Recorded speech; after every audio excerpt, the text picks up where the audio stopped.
భగవంతుని స్తుతించే వాళ్ళు ఎవరండి? ఒక్కసారి ఆలోచిస్తే చతుర్ముఖ బ్రహ్మ, ఇంద్రాది దేవతలు, ఋషులు, వీళ్ళు సామాన్యుల? భగవంతుడితో ఐక్యమైపోయిన సిద్ధిస్థితి కలిగిన వారు కూడా భగవంతుని స్తుతిస్తున్నారంటే వారి రూపంలో ఉన్నటువంటి భగవానుడికి నమస్కారం కనుక స్తోత. రణప్రియ. రణప్రియ అంటే రణం అంటే యుద్ధం, యుద్ధం అంటే ప్రీతి కలవాడు అంటే అనేక రకాల యుద్ధాలు చక్కగా చేశాడు కదా. యుద్ధంలో ఎప్పుడు వెనుతీయుడు, పైగా ప్రేరేపిస్తాడు కూడా. లేకపోతే సంధి కుదర్చడానికి పంపిస్తే యుద్ధానికి అనువైన మార్గం వేశాడు మహానుభావుడు వెళ్ళి కృష్ణ పరమాత్మ. ఎందుకంటే సంధి కుదరదని ఆయనకి తెలుసు, ఆయనే శాంతికాముకుడే. కానీ దుష్టుల్ని సంధితో మెత్తపరచడం కాదు, వాళ్ళని తెగనార్చాలి అని బయలుదేరాడు ఆయన. కానీ యుద్ధం అంటే ప్రీతే. అయితే ఇక్కడ అర్థం ఏంటంటే యుద్ధం అని అర్థం తీసుకోకూడదు, సందర్భం బట్టి తీసుకోవాలి. ఎటువంటి సందర్భం? స్తోత్రం గురించి చెప్తూ యుద్ధం అంటే ప్రీతి కలవాడంటే బాగుందా అండి? ఇంకేదైనా అర్థం ఉంది ఇక్కడ. పైగా మీరు గమనించాలంటే బ్రహ్మము, యజ్ఞము, స్తోత్రము మూడు ఒక వరుస క్రమంలో వచ్చాయి. బ్రహ్మణ్యో బ్రాహ్మణ ప్రియ దగ్గర బ్రహ్మనామములు, మహాక్రమో మహాకర్మ దగ్గర యజ్ఞనామములు, ఇప్పుడు చెప్తున్న స్తోత్రనామములు. అదే బ్రహ్మచింతన మనస్సుతో చేస్తాం, యజ్ఞం క్రియతో చేస్తాం, స్తోత్రం వాక్కుతో చేస్తాం. అది 3 శ్లోకముల యందు మనో కర్మ వాక్కు మూడు చెప్పి మూడింటి యందున్న పరమాత్మను ఆవిష్కరించారు. ఇది 3 శ్లోకముల వరుస క్రమంలో ఉన్నటువంటి అందమండి. అంతేకాదు రణప్రియ అంటే యుద్ధం అని అర్థం కాదు, రణనము అంటే ధ్వని చెయ్యుట అని అర్థము, శబ్దము అని అర్థం. ఇక్కడ స్తోత్రంలో శబ్దశక్తి ఉంటుంది, నాదం. నాదప్రియుడు భగవంతుడు, అందుకే నాదలోల ఇలాంటి మాటలు వింటూ ఉంటాం. నాదప్రియుడు. రణత్కింకిణి మేఖల అనే మాట వినుంటారు అమ్మవారి నామాల్లో. అంటే రణత్కింకిణి మేఖలను యుద్ధం చేస్తున్న కింకిణులను కాదు, శబ్దం చేస్తున్న మువ్వలు అని అర్థం ఇక్కడ. కనుక రణమనే శబ్దమునకు శబ్దమనే అర్థం ఇక్కడ. కనుక రణప్రియుడు అంటే స్తోత్రంలో ఉన్న నాదము చాలా గొప్పదండి. ఎందుకు ఛందస్సులో రాశారు స్తోత్రాలు? వచనముల్లో స్తోత్రము రాసి నీకు స్తోత్రము చేయుచున్నాను, నన్ను పరలోకమునకు తీసుకువెళ్ళుము అంటే సరిపోదు. స్తోత్రానికి ఒక నాదం ఉంటుంది. ఆ నాదం 2 విధాలుగా ఉంటుంది, స్వరాత్మకం, పదాత్మకం అని 2 భాగములండి. ఇక్కడ స్వరము చాలా ప్రధానమైనది. అందుకే వేద మంత్రములు స్వరసహితంగా ఉంటుంది. ఉదాత్త, అనుదాత్త, స్వరిత, ప్లుత ఇత్యాది స్వరాలతో వేదం ఉంటుంది. మీకు అర్థమైందా భగవంతుడు మంచిది, అర్థం కాకపోయినా దానికి శక్తి ఉంటుంది, అది తెలుసుకోండి ఇక్కడ. ఎందుకంటే ఆ స్వరంలో ఒక భావం ఉంటుంది, ఆ శబ్ద ప్రకంపనలో ఒక శక్తి ఉంటుంది, ఆ శబ్ద ప్రకంపనలోంచే భగవత్ ఆవిర్భవిస్తుంది. అందుకే అర్థం అవసరమే, కానీ శబ్దం ఒకటి ఉంటుంది దానికి. ఆ శబ్దానికి ఒక ప్రాధాన్యం ఉంటుంది. చాలా కాలం క్రితం ఒక ఆయన అన్నాడు, ఒక రాజకీయ నాయకుడిని ఆశీర్వదించినారు, 3 మతాల వాళ్ళు వెళ్ళారట. వెళితే ఒక మతం, అందులో హిందూ మతం తరపున వాళ్ళు వేద పండితులు, వాళ్ళు వేద మంత్రముతో ఆశీర్వదించారు. ఈయన అవహేళనగా ఏమన్నా అంటే, వాళ్ళు తెలుగులో ఆశీర్వదించారు, నాకు అర్థమైంది, మీరు చెప్పింది నాకు అర్థం కాలేదు అన్నట్ట. ఎంత బాధాకరమైన పరిస్థితి అండి. మన అర్థమయ్యేటట్టు ఆశీర్వదించాలని. ఆశీర్వచనం మనకు అర్థం కాకూడదు, భగవంతుడికి అర్థం కావాలి, తెలుసుకోండి. ఎందుకంటే శక్తినిచ్చేవాడు భగవంతుడు. ఇక్కడ మంత్రం అన్నామంటే దానికి స్పందించి దేవత శక్తినిస్తుంది. అందుకే మంత్రశబ్దానికి స్పందించేది దేవత. ఆ దేవత అనుగ్రహించాలి. అంటే నీకు బాగు కలుగు కాకంటే వీడికి ఏదో ఫీలింగ్ కలిగి, వాడికి ఏదో ఫీలింగ్ కలిగితే ఫీలింగ్తో ఉంటుంది, కానీ వాడికి అది నిజం చేయడానికి దేవతలు సహకరించాలి. కనుక ఒక ఆశయాన్ని సిద్ధింపజేసే శక్తి దేవతకు ఉంటుంది, ఆ దేవతని స్పందింపజేసే శక్తి శబ్దానికి ఉంటుంది. అది మంత్రం అంటే అర్థం అండి ఇక్కడ. ఇది తెలుసుకోవాల్సింది. అందుకే ఒక సద్గురువుడి దగ్గరికి వెళ్ళి అడిగారు, ఏమంటే రుద్రాభిషేకం చేస్తా కానీ ఒక్కదానికి అర్థం తెలియదని. శివుడికి తెలుసులో సంతోషం చెప్పారు. అంటే నువ్వు తెలుసుకోకూడదని కాదు, శబ్ద ప్రకంపనకి దేవత సంతోషిస్తుంది. ఒక్కొక్కరిని ఒక్కొక్క శబ్దంతో చెప్తేనే వాడు స్పందిస్తాడు, అవునా లేదా? మనం తెలుగు వాడిని ఆహ్వానించినప్పుడు రండి కూర్చోనంటే వాడికి అర్థమవుతుంది. ఇంకోటి పిలిచినప్పుడు వాడి భాషలో వాడు చెప్పాలి. అదే జంతువులు ఏ హే హే అంటే అది స్పందిస్తాయి. కానీ అక్కడ కదులుము వెళ్ళుము అంటే జంతువులు కదలవు, వాటి భాష వాటికి ఉంటుంది, వాటి స్పందింపజేయడానికి. అలాగే దేవతలను స్పందింపజేయడానికి ఒక స్వరం ఉంటుంది, ఒక శబ్దం ఉంటుంది. అదే ఒక వేదం, అదే ఒక పురాణంలో చెప్పినటువంటి ఛందస్సు.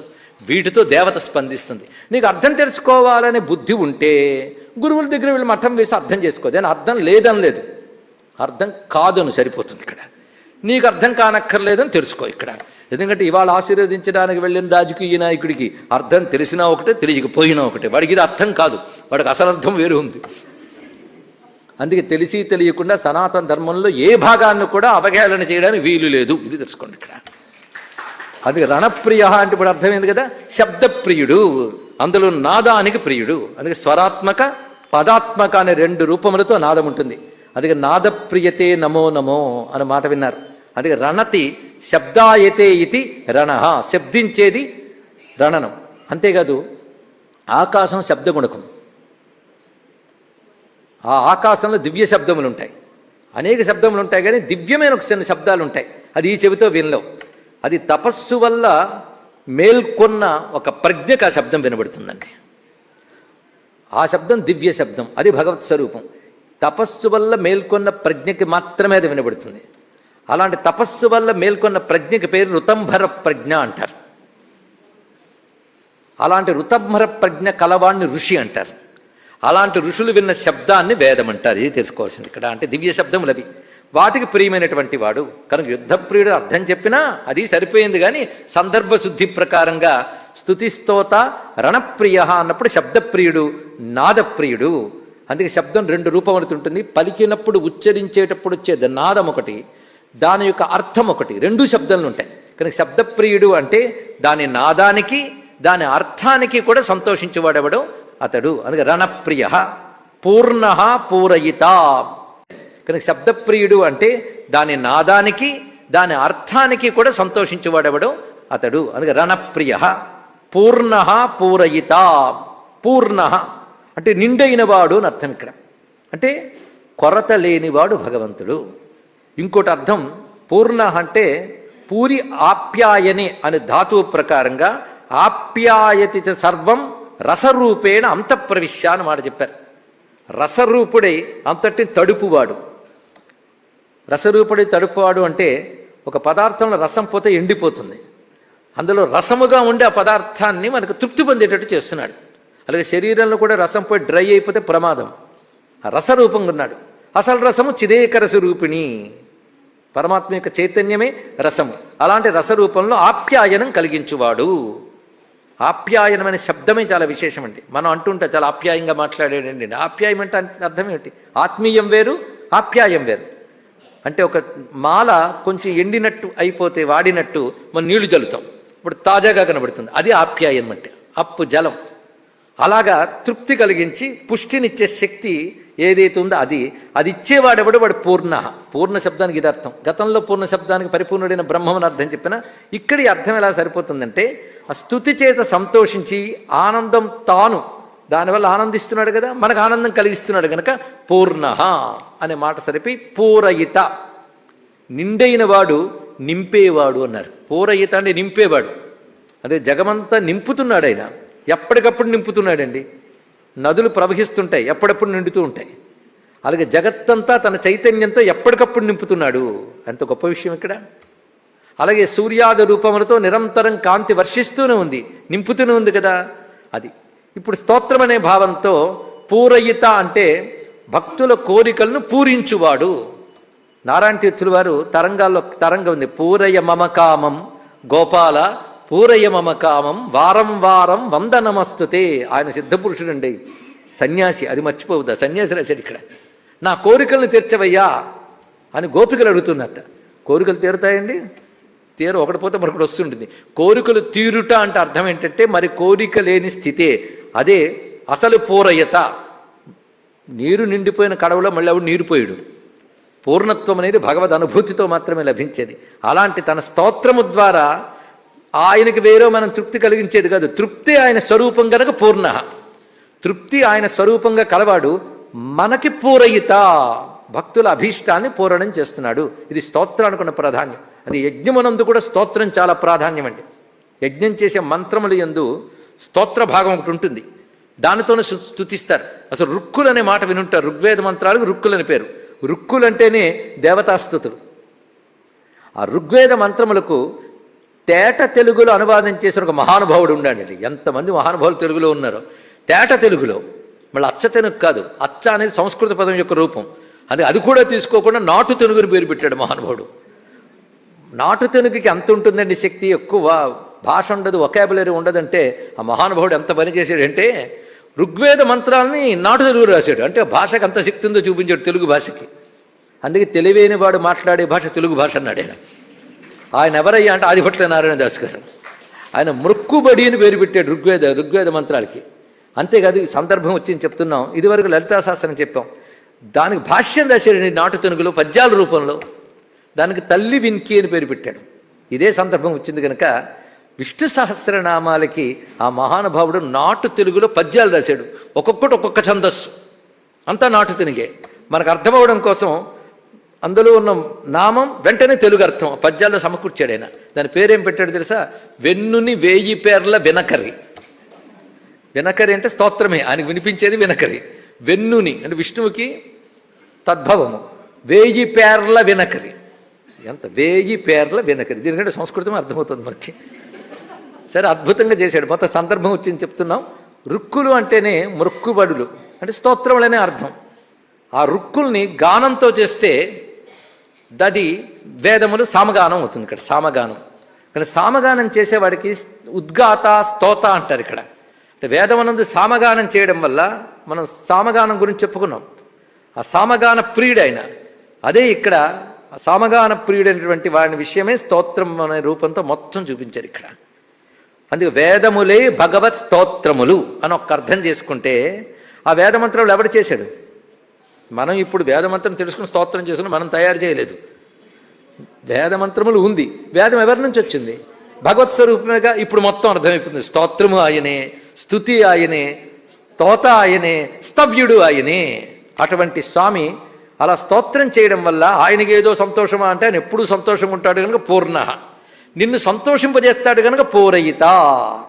అంతేకాదు ఆ స్తోత్రాదుల్లో భగవత్ స్వరూపం చెప్పబడి స్తుతించినవాడు పవిత్రుడవుతున్నాడు. అందుకే పవిత్రతే భగవత్ స్వరూపము, అందుకే పుణ్య తర్వాత నామ. అందుకే పవిత్రతే భగవత్ స్వరూపము, అందుకే పుణ్య తర్వాత నామ. పూరయిత పుణ్య. పైగా పుణ్యకీర్తి తర్వాత మాట. పుణ్యకీర్తి అంటే అర్థం ఏంటో తెలుసా?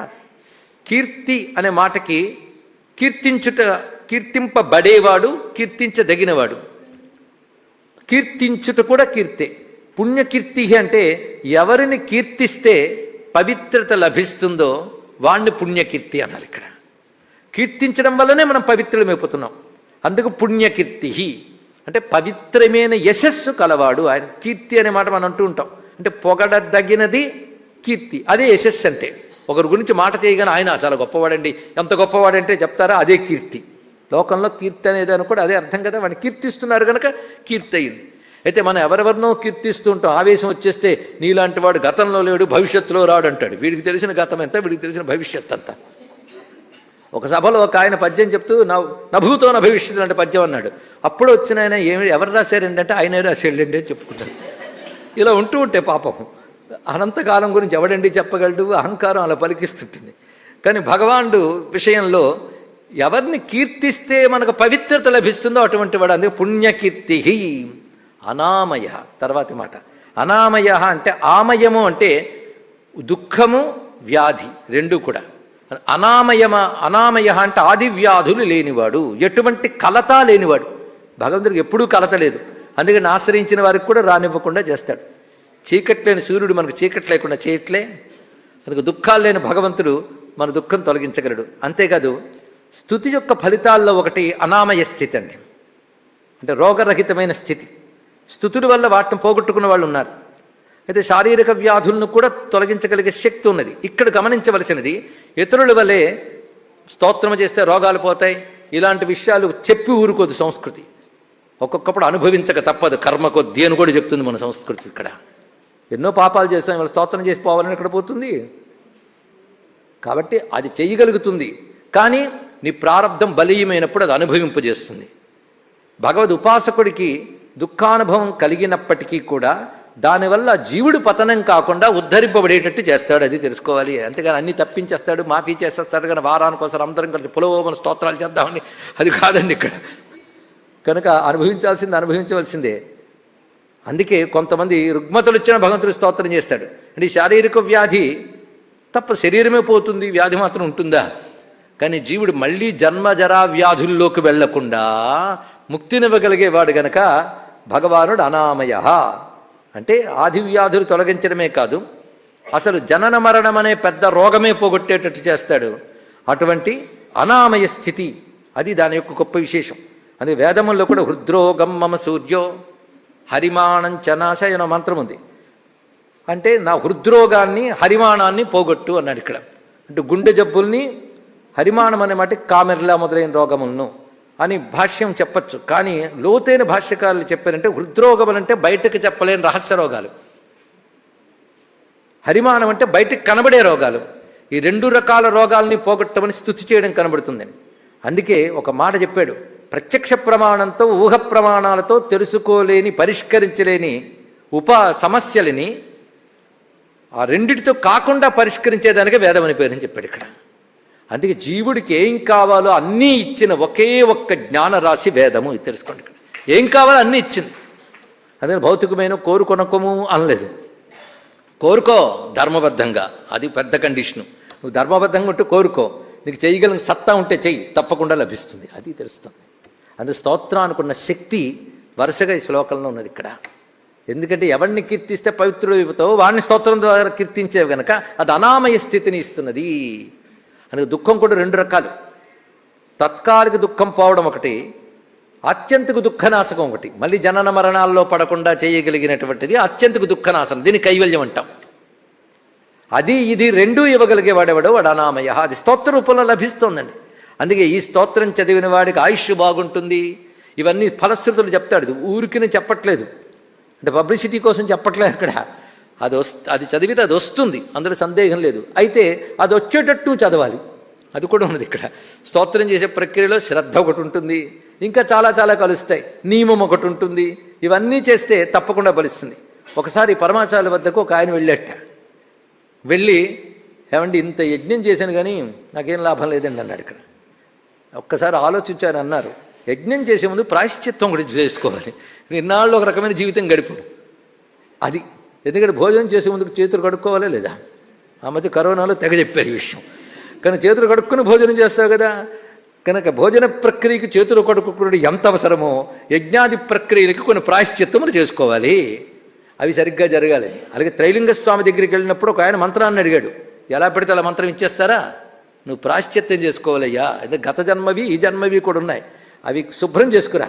అరే గిన్నెలో పాలు పోయాలంటే నీ గిన్నె కడుగుతావే, నీకు మంత్రం ఇవ్వాలంటే నిన్ను కడగాలి నేను అన్నాడు. ఇక్కడ ఎంత గొప్ప విషయం చెప్పాడు. మరి ఏం చేయాలి? గంగా తీర్థ స్నానం చేయు, అక్కడ నేను చెప్పిన దానాదులు చేయి అక్కడ వచ్చిన వాళ్ళకి. ఎలా చేయాలో చెప్తున్నాను. అవన్నీ చేసే కానీ మంత్రం ఇవ్వలేదండి. పూర్వం విజ్ఞులు అలా చేసేవారు.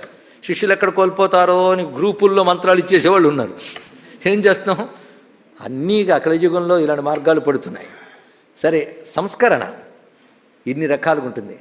అందుకే స్తోత్రం అనేటువంటిది ఇవన్నీ కూడా చేసేటప్పుడు ఒక ప్రాశ్చిత్యాది విధులు ఉంటాయి. ఆ పద్ధతులతో చేయాలి. అందుకే స్తోత్రం చదివేటప్పుడు కూడా ఒక ఆచమనం, ఒక నియమం ఉంటుంది. అదే వైదిక స్తోత్రములు మొదలైనవి చేసేటప్పుడు ఒక నియమం. అదే పురాణోక్త స్తోత్రములకు అన్ని నియమాలు అక్కర్లేదు. అది తెలుసుకోవాల్సింది. ఇప్పుడు విష్ణు సహస్రం చదివారు, ఎలా పెడితే అలా వచ్చేసి కూర్చుని చదివేస్తా ఉంటే సంప్రదాయం ఒప్పుకోదు. శుచి తద్గత మానస అన్నాడు ఇక్కడ. శుచి తద్గత మానస. శౌచాది ప్రక్రియలు అవసరం అంతే. మా మతంలో అవి లేవండి అని కొందరు అనొచ్చుగాక. ఎక్కడ శక్తి ఉంటుందో అక్కడ నియమాలు ఉంటాయి. ప్లగ్లో కర్ర పుల్ల పెడితే ఏం బాధ లేదు, రాగితీగ పెడితేనే బాధ. జాగ్రత్తగా ఉండే నియమాలు. ఎందుకంటే ప్లగ్లో కరెంట్ లేదనుకోండి, ఏ పుల్లైనా పెట్టచ్చు. కరెంట్ ఉంటే మాత్రం జాగ్రత్తగా ఉండాలి. కానీ శక్తి ఉన్న చోట్ల నియమాలు ఉంటాయి. అందుకు హిందూ ధర్మంలో నియమాలు ఉన్నాయి తెలుసుకోండి. ఇక్కడ అందరినీ చేర్చేసుకుని సంఖ్య పెంచేసుకోవాలనే వాళ్ళు ఉండకపోవచ్చు నియమం, కానీ బాగు చేయాలనుకునే వాళ్ళకి మాత్రం నియమాలు ఉంటాయి.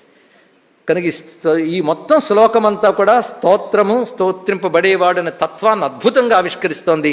స్తవ్యస్తవ ప్రియ స్తోత్రం స్తుతి స్తోతారణ ప్రియ పూర్ణ పూరయతా పుణ్య పుణ్యకీర్తిరణామయ. ఎంత స్తోత్రం చేశాం కనుక భగవంతుడు లేట్ చేస్తాడు, పెండింగ్ పెడతాడేమో. అద్భుతమైన మాట చెప్తున్నారు. మనోజవస్తీర్థకరో వసురేత వసుప్రద వసుప్రదో వాసుదేవో వసుర్వసుమనాహవి. మనోజవ, భగవంతుడు మనోవేగం ఎలాంటిదో ఆయన వేగం అలాంటిదా. మనస్సుకి అంత వేగం అండి. అమెరికా వెళ్ళడానికి కష్టం, కానీ మనస్సుతో వెళ్ళిపోవచ్చు. ఇక్కడ నుంచి టపీ మనకి కాలిఫోర్నియా ఎక్కడికైనా. దీని వేగం చాలా ఎక్కువ. అంత వేగం ఆయనకు ఉందిట. అయితే ఈ సందర్భంలో చెప్పడం ఏంటంటే, మాకు పోతన గారు గుర్తొస్తున్నారు. గజేంద్రుడు స్తోత్రం చేసిన తర్వాత నారాయణుడు వచ్చాడు. స్తోత్రం చేసి తొండమెత్తగానే వచ్చాడండి ఆయన. స్తోత్రం పూర్తయింది నేను అనుకున్నప్పుడు ఆయన వచ్చాడు. ఇక్కడ ఎలా వచ్చాడు అంటే, మళ్ళీ వైకుంఠము నుంచి అలవైకుంఠపురంలో నుంచి రాలేదు. భాగవత ప్రకారంగా తత్రైవ అక్కడికక్కడే ఆవిర్భవించాడు ఆయన. ఆవిర్భవించినప్పుడు అలా వచ్చాడన్న దాన్ని ఒక అద్భుతమైన మాట పోతన గారు అన్నారు. ఋషి కదా ఆయన. మనస్సమాన సంచారుండై అన్నాడు ఇక్కడ. అంటే మనస్సుతో సమానమైన వేగంతో వచ్చారంటే అర్థం, ప్రార్థించిన వాడి మనస్సు ఎంత వేగంగా వెళ్ళిందో అంత వేగంగానే వచ్చాడు. ఇది తెలుసుకోండి ఇక్కడ. అది నీ మనోవేగం బట్టి ఆయన మనోవేగం, పైగా ఆయన మనస్సుకి నీకంటే వేగం ఎక్కువ. అందుకు మనోజవహ అనే మాట చక్కగా సరిపోయింది. తీర్థకర మనోజవ శబ్దాన్ని మరొకర్థం మన జ్ఞానే అని అర్థం ప్రకారంగా మనోజవ అంటే జ్ఞానమే తన గతిశక్తిగా కలిగినటువంటి వాడు. ఇది పారమార్థికమైన అర్థం కూడా చెప్తున్నారు. తీర్థకర తీర్థములను చెయ్యువాడు తీర్థకరుడు. అసలు స్తోత్రం కూడా తీర్థమే. తీర్థం అనే మాటకి తరింపజేసేది అని అర్థం అండి ఇక్కడ. అని భారతీయ తీర్థస్వామి వారు నమస్కారం చేసుకుని మనం చెప్తున్నాం ఇక్కడ. తరింపజేసేవాడిని తీర్థములు అంటారు. అంటే ఒక్క జలములు మాత్రమే కాదు, తరింపజేసేవేవైనా తీర్థములు అవుతున్నాయి. అందుకే విద్యలకు తీర్థములని పేరు. విద్యల వల్ల తరిస్తాం. విద్యలకు అంత శక్తి ఉందో తెలుసా? నువ్వు చదివి అర్థం చేసుకుని జ్ఞానాన్ని జీవితంలో తెచ్చుకుంటే తరిస్తావు. అంతేకాదు విద్య అధ్యయనం చేసినప్పుడు కూడా తరించిపోతామట. విద్య విన్నా తరించిపోతామట. ఇది విద్య భగవత్ స్వరూపం కనుక ఇది ఒక రహస్యం అండి ఇక్కడ. అందుకే వేదాంత శాస్త్రం గురించి చెప్తూ ఒక మాట సూత్ర సంహిత అంటారు. వేదాంత శ్రవణం వల్ల పాపాలు పోతాయట. అది కునుకుతూ విన్నామనుకోండి, మధ్య మధ్యలో లేచి వింటామే, దానికి కూడా పాపాలు పోతాయండి. గొప్ప విషయం అది. అంత శక్తి దానికి ఉంది. మధ్య మధ్యలో విన్నప్పటికి కూడా పోతుంది. విద్యకి తరింపజేసే శక్తి ఉందని కనుకనే విద్యాదుల్ని తీర్థములు అంటారు. ఆయన విద్యాస్వరూపుడు. విద్యలన్నీ ఆయన ఏర్పరిచినవే కదా. కనుక విద్యాది తీర్థములు ఏర్పరిచిన వాడు గనక వేదం మొదలుకుని తీర్థకరహ. ఇంకొక అర్థంలో తరింపజేయునవి ఏమున్నాయో వాటిని ఏర్పరిచినవాడు అని అర్థం ఇక్కడ. ఏవైతే తరింపజేస్తాయో అవన్నీ ఆయనే ఏర్పరిచాడు. ఉదాహరణ యజ్ఞం, అదొక విధానం. ఎవరు ఏర్పరిచారు? వేదాది శాస్త్రం అంటే అవి ఆయన రూపములు. అంతేకాదు తీర్థం అనే శబ్దానికి అమరకోశంలో కొన్ని అర్థాలు ఉన్నాయి, విశ్వనిఘంటువులు కొన్ని అర్థాలు ఉన్నాయి. అవన్నీ కలిగించేవాడిని అర్థం ఇక్కడ చెప్పుకోవాలి. తీర్థం అంటే నిపానాగమన యోస్తీర్థం రుచి జుష్ట జలే గురవు. అంటే నీటి తొట్టే, నీరుంటుంది కదా, అది తీర్థమే. శాస్త్రము, శాస్త్రమునికి తీర్థం అని పేరు. ఋషులు, ఋషులు సేవించే జలం. అది ఈ తీర్థములన్నీ గంగ గొప్ప తీర్థం. గొప్ప తీర్థం కనుక ఋషులు సేవించారు. ఋషులు సేవించారు కనుక గొప్ప తీర్థం. రెండుని ఇక్కడ. అందుకే ఋషులు సేవించే జలము అంటే ఒక్కొక్కప్పుడు మామూలు నీరే కావచ్చు. ఒక ఋషి వచ్చి అందులో స్నానం చేసి వెళ్తే అది శుద్ధి అయిపోతుందండి. అది గొప్ప విషయం. ఒక్కొక్కప్పుడు శుద్ధమైన జలములే దివి నుంచి వస్తాయి తీర్థములుగా, వాటి యందు ఋషులు చేయవచ్చు. కానీ ఋషులు సేవించే జలము. గురువుని తీర్థం అనాలి. గురువు కూడా తీర్థస్వరూపుడు. గురువు వల్ల తరిస్తున్నాం కదా. అధ్వరుడు అంటే గురుదర్శనం తీర్థస్నానంతో సమానమనే భావం కూడా తెలుసుకుని అధ్వరుడు అంటే ఎవడైతే యజ్ఞాన్ని నిర్వహిస్తున్నాడో వాడు తీర్థస్వరూపుడు. అలా క్షేత్రం, క్షేత్రమునకు కూడా తీర్థం అనే పేరుంది. అలాగే అవతారమునకు తీర్థం అనే పేరుంది. భగవద్ అవతారము తీర్థస్వరూపం. ఎందుకంటే అవతరించిన కాలంలో ఎందరినో తరింపజేస్తాడు, అనంతర కాలంలో అవతార గాథల్ని స్మరించే వాళ్ళని కూడా తరింపజేస్తున్నాడు కనుక అవతారమును తీర్థమనాలి. అందుకే తీర్థ శాస్త్ర అధ్వర క్షేత్ర ఉపాధ్యాయ మంత్రిషు, మంత్రిని కూడా తీర్థమనాలి. అంటే మన మంత్రులందరూ తీర్థాలను కాదు ఇక్కడ. మంత్రి అంటే మంత్రానుష్ఠానం కలిగి మంత్రము ఎవడైతే సిద్ధింపజేసుకున్నాడో వాడు అని అర్థం. ఇక్కడ ఆ అర్థంలో చెప్తున్నాడు. మంత్రములు గొప్పవి కనుక మంత్రసిద్ధి పొందిన వాళ్ళు కూడా తీర్థస్వరూపులు. ఒక్క మంత్రసిద్ధుడిని చూసినా చాలండి. ఇక్కడ మంత్ర ఉపాసకులను చూసినా పవిత్రం అవుతాం. ఎందుకంటే మంత్రం చేసేవాడు మంత్రమయుడు అవుతాడు కనుక మంత్రానికి శక్తి ఉంది. అందుకు వాడికి ఆ శక్తి ఉన్నది. ఎందుకంటే ఒక నిప్పును ఒక పళ్ళెం మీద పడితే కొంతసేపటికి పళ్ళెం ముట్టుకోవడం కష్టం, అది వేడెక్కుతుంది. అలాగే మంత్రం హృదయంలో పెట్టుకుంటే వాడి శరీరంలో కూడా మంత్రశక్తి ఉంటుంది కనుకనే మంత్రిషు అని మాట చెప్పారు. అవతార ఋషిజుష్ట అంబహ, ఋషులు సేవించే అంబహ, వీటిని తీర్థమనాలే. ఇవన్నీ కలిగించేవాడెవడో వాడు తీర్థస్వరూపుడు. దీన్ని బట్టి అనేక అవతారములు ధరించాడు కనుక తీర్థకరహ. తన అవతారాలను తాయనే తయారు చేసి తెచ్చాడు. అందుకే తీర్థకరహ. వసురేత వసుప్రద వసుప్రదో వాసుదేవో, వసురేత వసుప్రద వసుప్రదో వాసుదేవో. వినడానికి హాయిగా ఉంది, వినేస్తున్నాం కానీ కొంచెం ఆలోచించండి. వసురేతాహ, వసు అనే శబ్దానికి ఇప్పుడు ఎన్ని మార్లు అర్థం చెప్పుకున్నామో మర్చిపోలేని విధంగా చెప్పుకున్నాం కనుక నాకు ఇప్పుడు కలిసి వచ్చింది టైం. మొత్తాన్ని వసువులంటే సంపదలు, రేతాహ అంటే కలిగి కారణం, రేతస్సు అంటాం కదా. వసు రేతాహ సంపదలకి కారణమైనటువంటి వాడు. సంపదలు బీజ రూపంలో ఆయన దగ్గర ఉంటాయి, అవి విశ్వంలో విస్తరిస్తాయి. అలాగే వసు అనే మాటకు మరొక అర్థం ఏంటంటే వస నివాసే అని అర్థం ప్రకారంగా భగవంతుడు దేనిలో ఉంటాడు, అది వసు. ఏది? జగత్తు. ఈ జగత్తుకి బీజమైన వాడు గనక వసురేతాహ అని అర్థం. అలాగే వసు శబ్దానికి వేదమనందు అగ్ని అని, సువర్ణమని రకరకాల అర్థాలు ఉన్నాయి. అది హిరణ్యరేతాహ. హిరణ్యరేతాహ అనే మాట మనం శివాష్టోత్తర శతనామాల్లో కూడా చదువుతున్నాం.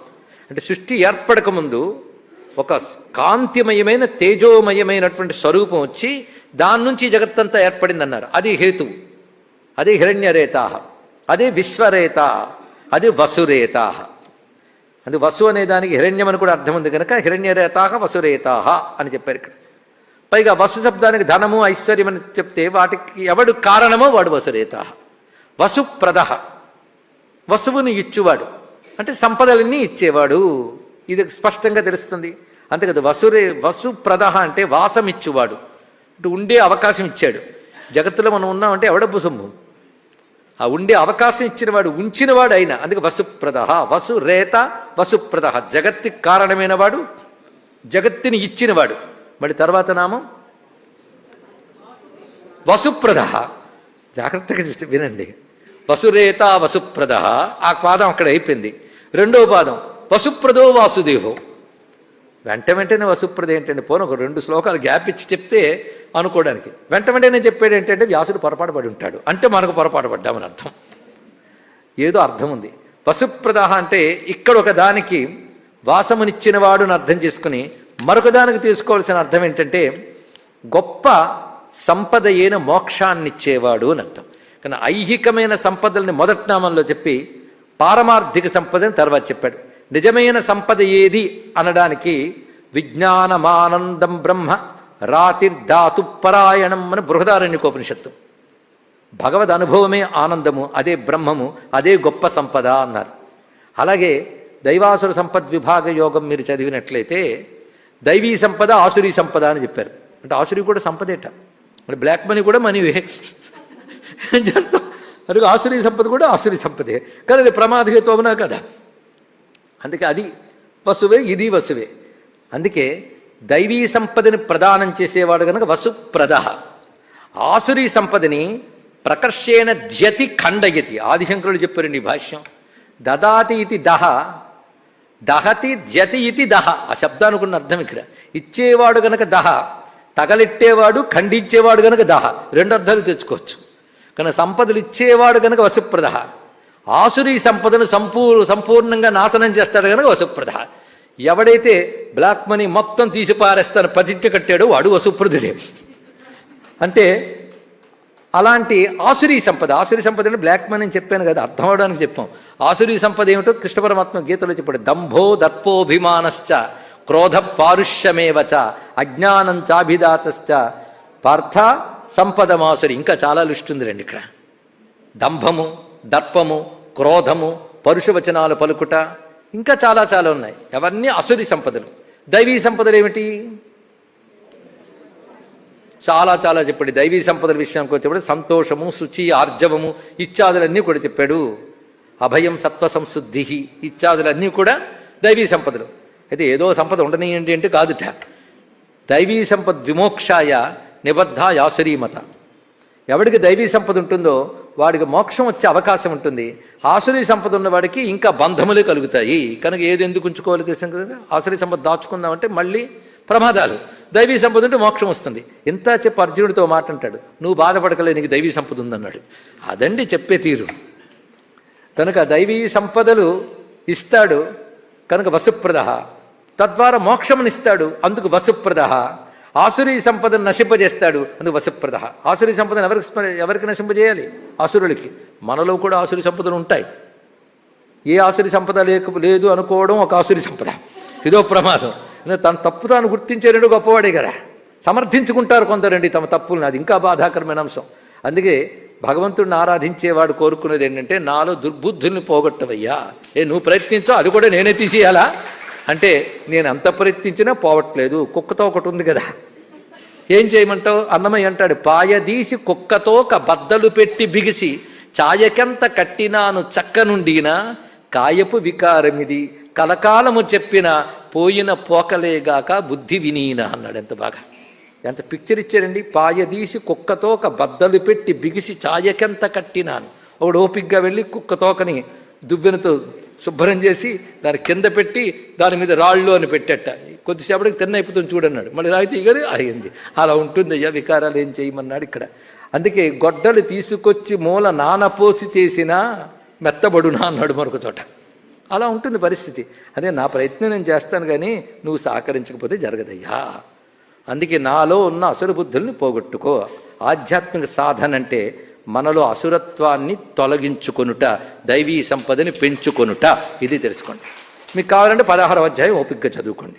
ఎన్ని యజ్ఞాలు చేసాం, ఎన్ని యాగాలు చేసాం, ఎన్ని పారాయణలు చేసేసాం, వేల వేల మంత్రాలు ఊరికి ఆవేశంతో చేసేస్తూ ఉంటారు.